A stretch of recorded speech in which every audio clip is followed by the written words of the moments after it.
جی السلام علیکم جی. آج جو میں لیکچر دے رہا ہوں وہ ہے جی تری اور سردی. آج کا لیکچر کس پہ ہے جی؟ تری اور سردی کے اوپر. تری اور سردی کا تعلق جو ہے وہ فوٹوپیتھی کے حساب سے 2 نمبر خانہ آتا ہے. یہ آپ کو سامنے نظر آ رہا ہے، یہ 2 نمبر خانہ ہے، اسے ہم تری اور سردی کہتے ہیں. تری سردی کا تعلق جو ہوتا ہے 3 حصے سردی اور 1 حصہ تری ہوتی ہے جی. یہاں اس کا مطلب یہ سمجھا جاتا ہے. تو یہ ڈائریکٹ جو ہے یہ معدے کے ساتھ تعلق رکھتی ہے چیز، یعنی معدے کی بلغمی جھرریوں کے ساتھ اس کا تعلق ہوتا ہے. اسے ہم تری سردی اعصابی کہتے ہیں. تو میرے دوستوں بات اس طرح ہے کہ معدہ جو ہے بیسیکلی معدے کے جو فنکشنز ہے آپ اسے اچھی طرح سمجھ لیجیے گا. اگر آپ کو معدے کا فنکشن سمجھ آ جائے تو تری سردی کو آپ آسانی سے سمجھ سکتے ہیں. جس طرح آپ نے اوپر گردے کا فنکشن سمجھ لیا کہ بھئی گردے کا ذاتی طور پہ کیا فنکشن ہے، اس طرح معدے کا بھی ذاتی طور پہ جو فنکشن ہوتا ہے وہ سمجھ جانے سے آپ نے تری سردی کو بھی سمجھ لینا ہے جی. تو تری سردی کا مطلب یہ ہے کہ یہاں پہ جو معدہ جوس بنا رہا ہوتا ہے، آپ جتنی بھی روٹی کھائیں جو کچھ بھی کھائیں وہ معدے کے اندر جا کے جوس کی شکل اختیار کر لیتا ہے. اور آپ اس چارٹ پہ کبھی غور کریں نا تو آپ کو سمجھ آئے گی کہ آپ جتنا بھی کھا رہے ہیں، جتنا بھی آپ کھا رہے ہیں وہ سارے کا سارا معدے کے اندر جانے کے بعد سرد ہو رہا ہے، سرد ہوتا ہے اور ساتھ جوس تیار ہو رہا ہوتا ہے. مثلا آپ نے 1 کلو چیز کھائی تو معدہ اسے ایسے کرے گا کہ وہ تقریباً 1 پاؤ کے نزدیک بن جائے گی.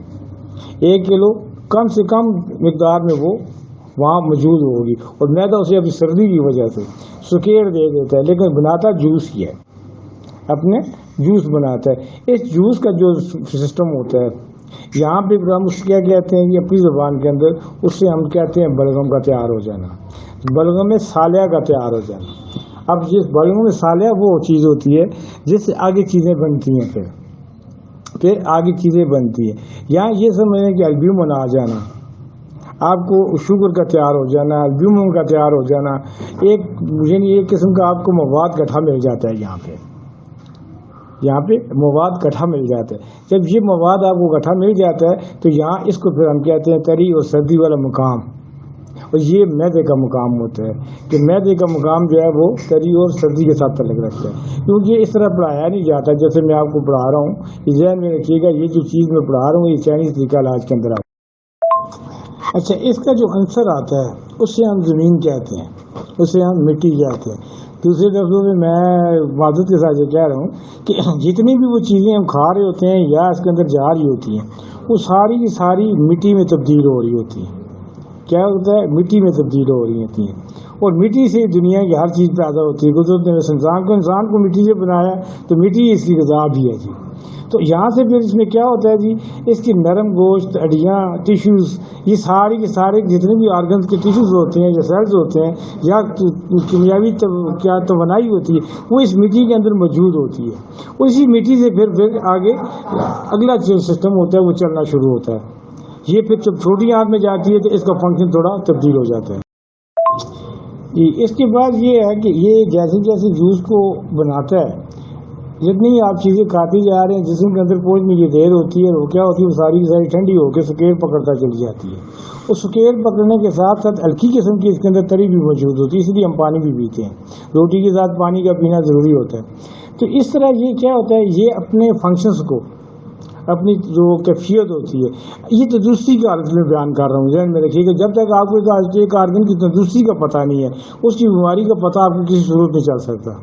تو تندرستی کی حالت کے اندر کیا کرتا ہے، یہ جوس کو تیار کر رہا ہوتا ہے اور اگلے آرگن کے لیے تیار کر رہا ہوتا ہے، اپنے لیے تیار نہیں کر رہا ہوتا. زندگی میں یاد رکھیے کہ میں جو بھی کام کر رہا ہوں آپ لوگوں کے لیے کر رہا ہوں. ظاہری طور پہ تو میں اپنے لیے کر رہا ہوں لیکن ایسا نہیں ہوتا، دوسروں کے لیے سب کام کرتے ہیں. ماں باپ جو کچھ کر رہے ہوتے ہیں وہ اپنے لیے نہیں کر رہے ہوتے، اپنی اولاد کے لیے کر رہے ہوتے ہیں. لیکن ظاہری طور پہ ایسے پتہ چلتا ہے جیسے ماں باپ کے لیے، ماں باپ اپنے لیے کچھ کر رہے ہیں. جیسے ابھی نفیس صاحب نے کہا ہے، تو یہ بات اصل میں یہ ہے کہ یہ اگلی سسٹم کے لیے جوس کو تیار کر رہا ہوتا ہے. اور جیسے جیسے جو یہ تیار کرتا ہے ایسے یہ اس کی رسومات زندگی جو ہوتی ہے، جو اس نے بلغم تیار کیا ہوتا ہے وہ اگلی چھوٹی آنت کی طرف ٹرانسفر ہونا شروع ہو جاتا ہے. پھر کیا ہوتا ہے وہ چھوٹی آنت کی طرف ٹرانسفر ہونا شروع ہو جاتا ہے. جب چھوٹی آنت کی طرف ٹرانسفر ہوتا ہے تو پھر وہاں کا فنکشن اس کے خال جو ہے پھر اگلی میں تاریخ میں آپ کو انشاءاللہ بتاؤں گا، لیکن یہاں صرف معدے کی بات کر رہا ہوں.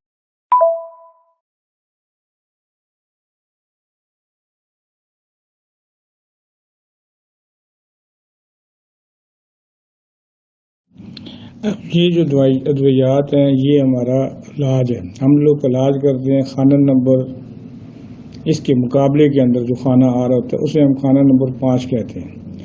4 اور 5 یعنی خانہ نمبر 4 پہ یہ دوائیاں فوری طور پہ اثر کرتی ہیں اور ان کا توڑ ہے. خانہ نمبر 4 کے اندر جو امراض بھی پیدا ہوں گے جنہیں ہم سوزاخی کیفیت کہتے ہیں یا میازن کے لحاظ سے وہ سوزاخی کیفیت پیدا ہوتی ہے وہاں پہ، تو ان کا یہ توڑ ہے جو بلغمی اعصابی ادویات ہیں. یہاں اس لیے میں نے خانے صاحب سے شروع کیا ہے کہ آپ لوگوں کو آسانی ہو. تو ہم لوگ جو پڑھ رہے ہیں وہ خانہ نمبر 2 بلغمی اعصابی تاریخ، یعنی یہاں پہ جو ادویات بھی ہم دیں گے یا غذائیں کھلائیں گے تو وہ ساری کی ساری بلغم کو زیادہ کریں گی، مقوی اور بالمثل بلغم کو زیادہ کریں گی، اور اپنے مد مقابل خانہ نمبر 6 کو یہ ڈیزالو کر لیتی ہے یا جذب کر لیتی ہیں. تو یہ بڑا آسان فارمولہ ہے، اسے آپ غور سے دیکھ لیجئے گا تو آپ کو یہ بات سمجھ آ جائے گی. مثلا آپ نے سلیشیا ہی لے لیں تو آپ جب سلیشیا کو لے کے پڑھیں گے تو آپ دیکھیں گے کہ سلیشیا جسم کے اندر جا کے سب سے بڑی بلغم پیدا کرنے والی ادویات ہے، سب سے بڑی بلغم پیدا کرنے والی ادویات ہے. خاص کر یہ البیومن جسے ہم البیومن کہتے ہیں یا چربی کہتے ہیں یا جیسے بعض ہوتے ہیں تو یہ اس میں پیدا کرتی ہے اور جسم کے اندر یہ سب سے بڑی ادویات میں شامل ہے. باقی بھی ساری دوائیاں اسی گروپ کی ہیں، یہ سارے کے سارا ایک ہی گروپ ہے. مثلا اینٹی مونیم ٹارٹ ہے تو اگر آپ اسے کہو کے اندر یا 3S کے اندر دے رہے ہیں تو یہ پھیپھڑوں کے اندر بلغم پیدا کرے گی، 3 کے اندر یہ پھیپھڑوں کے اندر بلغم پیدا کرے گی. اس طرح کیونکہ یہاں پہ تو ہم لوگ آپ کو صرف اشارے دیتے ہیں یا مختصر 3 الفاظ میں ہم کو پڑھاتے ہیں، باقی تو چیز ایک ہی ہے. دوسری طرف خانہ نمبر 4 کے اندر آپ کو تشخیصی فارم مل جائے گا، میری کتابوں کے اندر موجود ہے، تو وہ فارم آپ لے لیجئے گا، اسے پڑھیے گا، اسے سمجھیے گا. جن لوگوں کے اندر خانہ نمبر 4 کی بیماریاں شامل ہوتی ہیں یا سائیکوسس کی بیماریاں شامل ہوتی ہیں یا سوزاخ کی بیماریاں شامل ہوتی ہیں یا غدی تاریخ چل رہی ہوتی ہے، تو اس کے لیے یہ خانہ نمبر 2 آبی حیات سے کم نہیں ہوتا. جب آپ ان خانوں کے حساب سے مریض کو ٹریٹ کریں گے تو آپ کے لیے آسانی بھی ہوگی اور آپ کا مریض جلد از جلد ٹھیک بھی ہوگا. تو جتنی جلدی آپ ان خانوں کو ٹریٹ کرنے کا طریقہ سیکھ جائیں گے اتنی جلدی انشاءاللہ آپ ایک بہترین ڈاکٹر ثابت ہوں گے. یہ ایک چیز اور آپ کو میں بتاتا چلوں کہ جب میں مثلا ابھی معدے کے اوپر میں لیکچر دے رہا ہوں تو آپ لوگوں سے میں یہ کیا درخواست ہی کر سکتا ہوں کہ آپ اس وقت صرف فوکس جتنا بھی کریں نا جی صرف اور صرف معدے کے اوپر کریں. معدے کے اوپر سوال جو آپ کریں گے تو اس وقت میرے کنسٹریٹ برابر ہوتی ہے. جو ہی اگر آپ کسی اور چیز کی طرف چلے جائیں گے تو میرا کنسٹریٹ جو ہوتا ہے وہ ختم ہو جاتا ہے، پھر میں آپ کو کوئی سوال جواب نہیں دے سکتا. جی برائے مہربانی اس بات کا خاص خیال کریں کہ جس بات کے اوپر فوکس کیا جا رہا ہو اسی کے اوپر آپ کنسٹریٹ کریں، آپ کی بڑی مہربانی ہوگی. جی یہ وہ علامات ہیں جی جو سردی تری کی وجہ سے پیدا ہوتی ہے معدے کے اندر. انہیں آپ زبانی یاد کر لیں تو انشاءاللہ تعالیٰ آپ کو کبھی بھی مایوسی نہیں ہوگی، کیونکہ جب تک آپ کو تشخیص مرض کا پتہ نہیں ہوتا تو علاج مرض کسی صورت بھی آپ نہیں کر سکتے. تشخیص مرض کا پتہ چل جائے گا تو علاج کرنا آسان ہوتا ہے. پھر آپ جو بھی دیں گے اسے مریض کو ٹھیک ہونے کے چانسز 100% ٹھیک ہوتے ہیں. تو اس طرح آپ کیا کریں گے جی، سب سے پہلے آپ نے تشخیص مرض کرنا ہے کہ آپ کو یہ پتہ ہو کہ تشخیص کس طرح کرنی ہے. میں نے تشخیص مرض کس طرح کرنی ہے. جیسے جیسے میری کتابیں آپ پڑھتے چلے جائیں گے آپ کو انشاءاللہ تعالیٰ ان چیزوں کی اویئرنیس زیادہ آتی جائے گی. یاد رکھیں جن کے پاس میری کتابیں موجود ہیں PDF نہیں، PDF یاد رکھیں چوری کا علم ہوتا ہے اور چوری کے علم سے کسی کو کچھ حاصل نہیں ہوتا. چوری کے علم سے کسی کو کچھ نہیں حاصل ہوتا. جنہوں نے قیمت لگا کے کتابیں منگوائی ہیں وہ کہتے ہیں جی قدر سے قدر ہوتی ہے نا، تو ان کے پاس انشاءاللہ یہ مکمل علم ہوگا، کیونکہ جب وہ کتابیں کھول کے پڑھیں گے تو مزہ اسی میں ہے.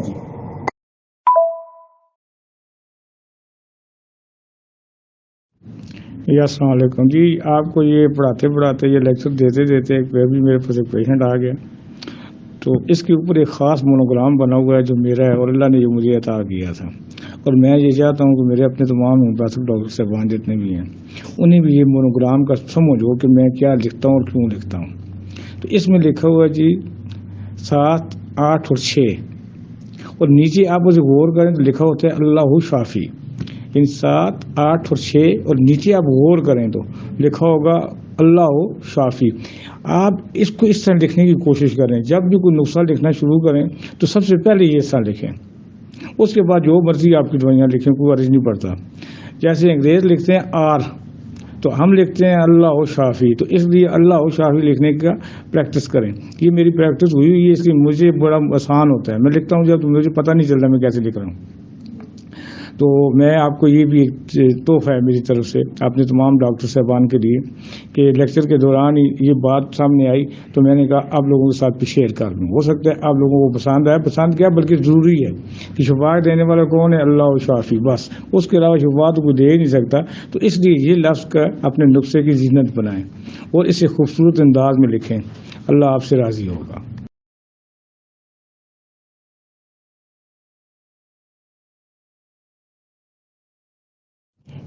جی السلام علیکم. جی اصل میں بات اس طرح ہے کہ علاج جو ہوتا ہے ہم مرضوں کا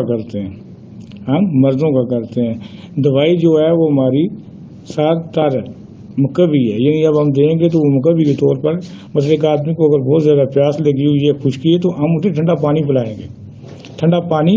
اور یہ وہ والی جگہ ہے 2 نمبر تاریخ والی جگہ یہاں پہ موجود ہے. اور ایک آدمی جو باہر سے آتا ہے اسے گرمی اور خشکی لگی ہوئی ہے تو یہاں سے ہم فری کھولیں گے تو اس کو پانی پلائیں گے تو اس کا مسئلہ حل ہو جائے گا.